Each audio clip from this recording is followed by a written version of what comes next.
शंकर सुमन केशरी नंदन तेज प्रताप महाजगवंदन. வணக்கம். இன்னைக்கு நாம 6ஆம் சோபாயில சொல்லி இருக்கிற விஷயங்களை பத்தி விளக்கமா பார்ப்போம்.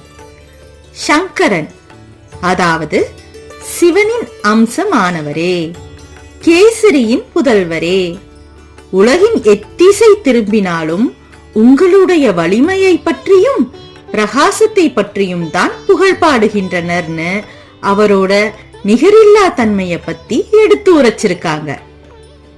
இந்த இடத்துல ஹனுமான் சங்கரரோட ஹம்சம்னு குறிப்பிட்டிருக்காங்க. அதுக்காக சிவபுராணத்துல சொல்லி இருக்கிற விஷயங்களை ஸ்பெசிபிக்கா ஹனுமன் எப்படி சிவனோட ரிலேட் ஆகிறாருங்கிற விஷயத்தை பத்தி பார்ப்போம்.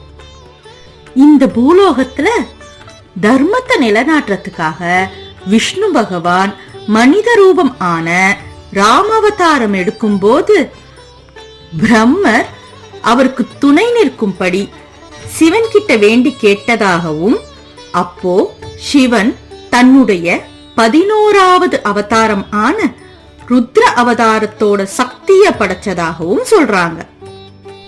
இந்த ஒரு காரணத்தினால தான் ஹனுமனை ரௌத்ரேயானு அழைக்கிறாங்க.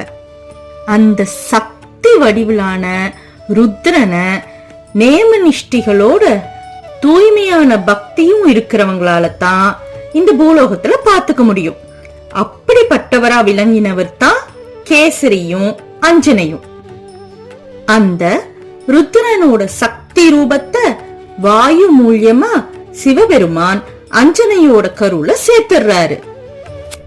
இந்த இடத்துல சிவன் கிட்ட இருந்து தான் ருத்ர ரூபம் ஜனிச்சது அப்படிங்கிற காரணத்தினால ஹனுமனை சங்கரரோட புதல்வரா பார்க்கிறாங்க.